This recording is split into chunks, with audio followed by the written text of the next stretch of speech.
Very good morning students, welcome to the class. Today we will start your history part 2 book. One chapter we have already done. In this book chapter number 7. Today we will start 8th chapter in your history book part 2 our past part 2 and the name of your chapter is Civilizing the Native, Educating the Nation. ठीक है, chapter number 8 है ये आपका, page number 95।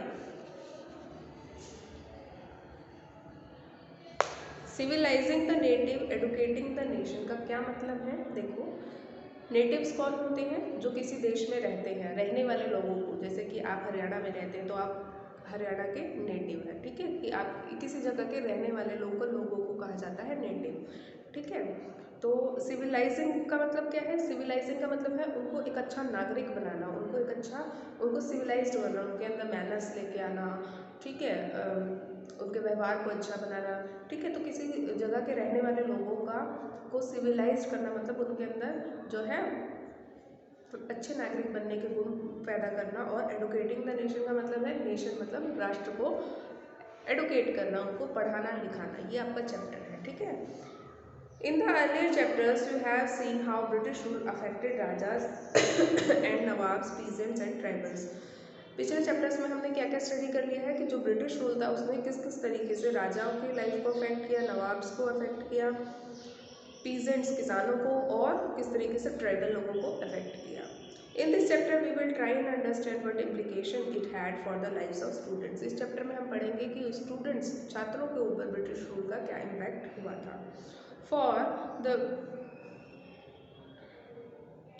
British in India wanted not only territorial conquest and control over revenues। Bharat में जो Britishers थे वो सिर्फ हमारे जो राज्य थे उस पर ही कब्जा करना नहीं चाहते थे, और सिर्फ हमारे जो रेवेन्यूज थे, हमारे जो पैसे थे, धन दौलत थी, उस पर ही कंट्रोल करना नहीं चाहते थे, बल्कि क्या चाहते थे? They also felt that they had a cultural mission, they had to civilise the natives, changes their customs and values. इसके साथ वो क्या महसूस करते थे कि हमें यहाँ पे कल्चरल, हमारा मिशन क्या है? हमारा कल्चरल मिशन है कि हमें जो है यहाँ के नेटिव्स, यहाँ के रहने वाले लोगों को सिविलाइज्ड करना है, उनको सभ्य बनाना है, और उनके कस्टम्स को, उनकी वैल्यूज़ को चेंज करना है। जो भी उनके रीति रिवाज है, जो भी पिछड़ापन है उनमें, हमें उनको चेंज करना है, ठीक है।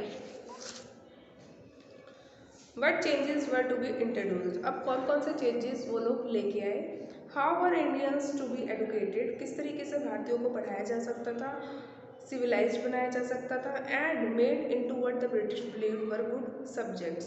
सब्जेक्ट्स मतलब अच्छे गुलाम, किस तरीके से उनको बनाया जा सकता था, जिस तरीके के ब्रिटिशर्स उनको चाहते थे। The British could find no simple answers to these questions, they continue to be debated for many decades. Britishers को उन सारे सवालों का कोई सिंपल आंसर नहीं मिला, और जो है बहुत सारे सदियों तक इस पर डिबेट होती रही। लिंग्विस्ट क्या होता है? Someone who knows and studies several languages, उसको हम बोलते हैं लिंग्विस्ट, जो कि बहुत सारी भाषाओं को बोल सकता है, जानता है और स्टडी कर सकता है, ठीक है, उसको हम बोलते हैं linguist. How the British saw education, Bharat जो ब्रिटिशर्स थे वो पढ़ाई लिखाई को, शिक्षा को किस तरीके से देखते थे। Let us look at what the British thought and did and how some of the ideas of education that we now take for granted evolve in the last 200 years. देखो, हम जो है ब्रिटिशर्स की सोच को देखते हैं और उन्होंने क्या किया उसको देखते हैं, और किस तरीके से जो एडुकेशन के कुछ आइडियाज़ हैं जिनको जो है हम फॉर ग्रांटेड कर लेते हैं, यानी कि हम उनको नज़रअंदाज कर देते हैं, जो कि इवॉल्व हुए कब? पिछले 200 सालों के अंदर। In the process of this inquiry, we will also see how Indians reacted to British ideas. इन सब चीज़ों को समझने के साथ ही साथ हम ये भी देखेंगे कि इन सारे आइडियाज़ के लिए जो भारतीय थे उनके मन में जो है उन्होंने किस तरीके से ब्रिटिशर्स के आइडिया पे रिएक्ट किया था, and how they developed their own views about how Indians were to be educated. और उनके खुद के, भारतीयों के खुद के क्या व्यूज़ थे कि उनको खुद को किस तरीके से एडुकेट करना है। The tradition of Orientalism. In 1783, a person named William Jones arrived in Calcutta. एक पर्सन है 1783 में वो कलकत्ता में आते हैं, जिनका नाम क्या होता है? William Jones. He had an appointment as a junior जज at the supreme court. Supreme court में क्या अपॉइंट होते हैं वो? जूनियर जज। That the company had setup, जो सुप्रीम कोर्ट, उस सुप्रीम कोर्ट में जो कि कंपनी ने सेटअप किया था। In addition to being an expert in law, Jones was a linguist. एक मतलब कानून में एक एक्सपर्ट होने के साथ साथ जो जॉन थे वो क्या थे? एक लिंग्विस्ट भी थे, यानी कि बहुत सारी भाषाओं को जानते थे। देखो यहाँ पे पिक्चर दी हुई है, William Johns learning Persian. Persian भाषा ये सीख रहे थे, मतलब इनको शौक था अलग अलग भाषाएं सीखने का। He had studied Greek and Latin at Oxford, knew French and English, had picked up Arabic from a friend and had also learned Persian. Oxford से तो उन्होंने ग्रीक और लैटिन भाषा सीखी थी, फ्रेंच और इंग्लिश भी उनको आती थी। अपने एक अरेबिक फ्रेंड से उन्होंने अरेबियन भाषा सीखी और पर्शियन भाषा भी इन्होंने सीखी हुई थी। At Calcutta, he began spending many hours a day with Pandits who taught him the subtitles of Sanskrit language. Calcutta में जब वो आए तो उन्होंने बहुत सारे घंटे जो है उन पंडितों के साथ बिताना शुरू किए, जो उनको संस्कृत भाषा के बहुत सारे सबटाइटल्स उनको बताते थे, ग्रामर और एंड पोएट्री, इन सब चीज़ों के बारे में उनको बताते थे।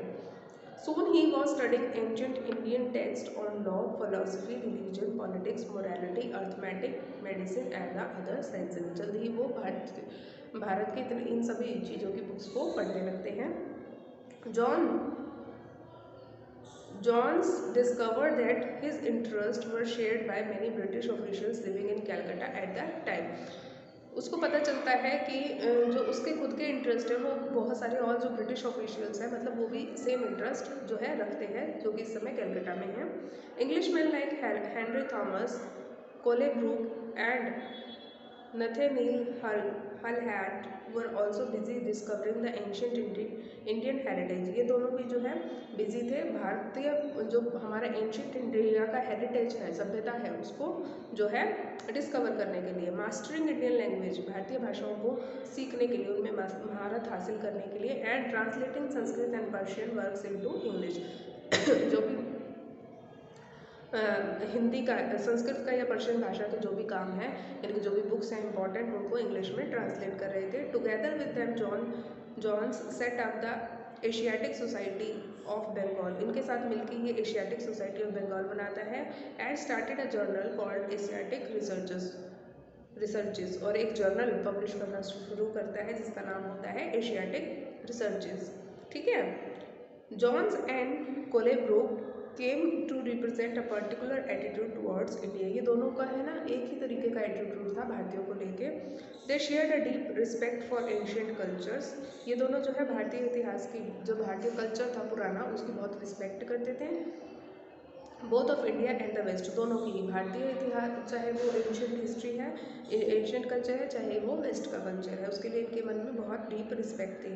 Indian civilisation they felt had attained its glory in the ancient past but had subsequently declined. इनका मानना था कि जो इंडियन सिविलाइजेशन, भारतीय जो सभ्यता थी, इसने जो है पुराने समय में एंशियंट पास्ट में बहुत ज़्यादा ग्लोरी, बहुत ज़्यादा जो है ख्याति अर्जित की थी, लेकिन समय के साथ साथ वो कम होती जा रही है। In order to understand India it was necessary to discover the sacred and legal text that were produced in the ancient period.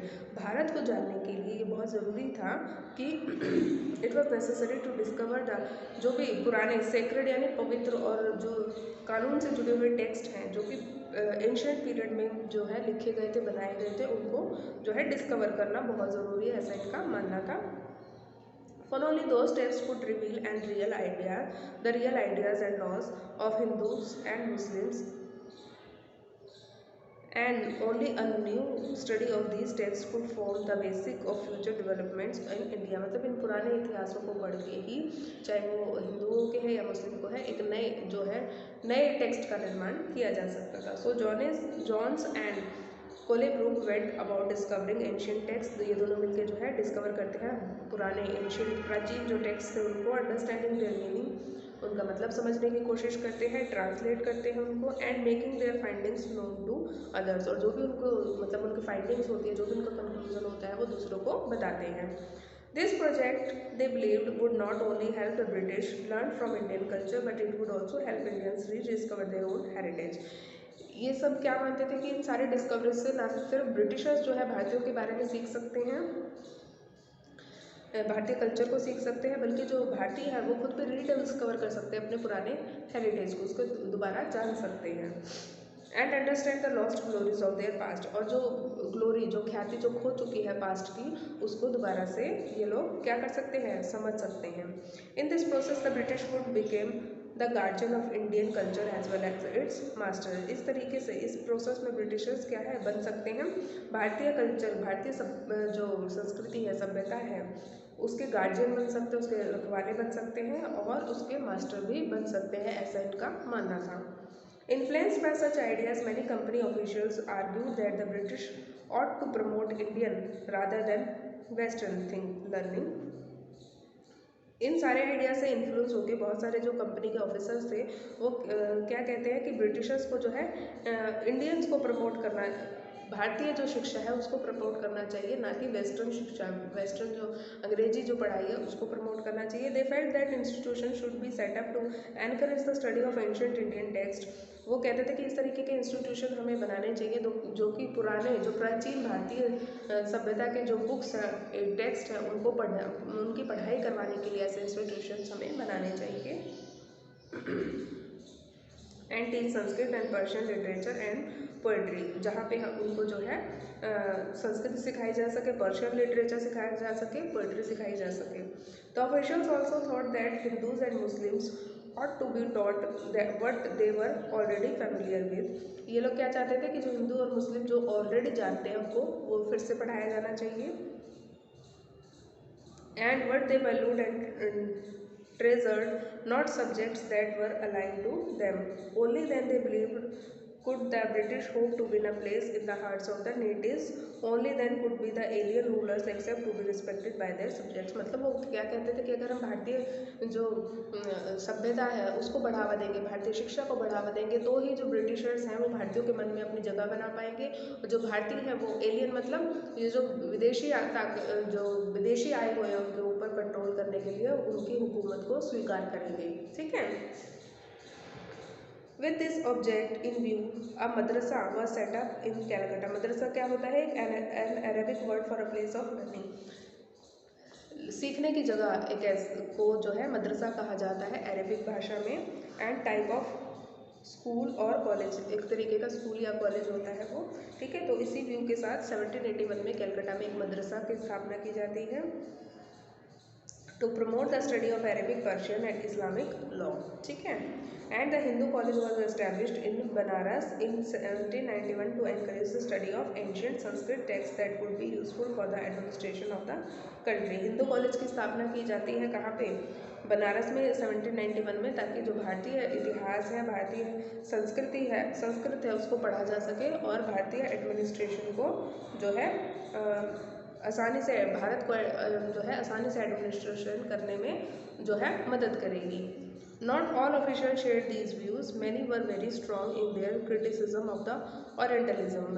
मतलब जो इस तरीके का ये लोग कर रहे थे कि भारतीयों को ही बढ़ावा देना, भारतीय भाषाओं को, भारतीय कल्चर को बढ़ावा देना है, सब लोग, सारे ब्रिटिशर्स इस तरीके से नहीं सोचते थे, वो कुछ लोग इनका विरोध भी करते थे। Grave errors of the East। From the early 19th century, many British officials began to criticize the Orientalist vision of learning. Orientalist मतलब कि आप अपने ही देश की भाषाओं को सीखोगे और उन्हीं को ही पढ़ोगे, इन सब का जो है कुछ ऑफिशियल्स जो है विरोध करने लगते हैं।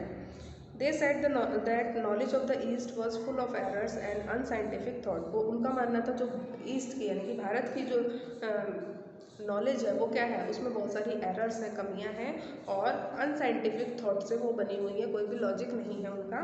Eastern literature was non serious and light hearted. मतलब नॉन सीरियस और लाइट हार्टेड मतलब बहुत ज़्यादा डेप्थ नहीं है उस लिटरेचर में। So they argued that it was wrong on the part of British to spend so much effort in encouraging the study of Arabic and Sanskrit language and literature।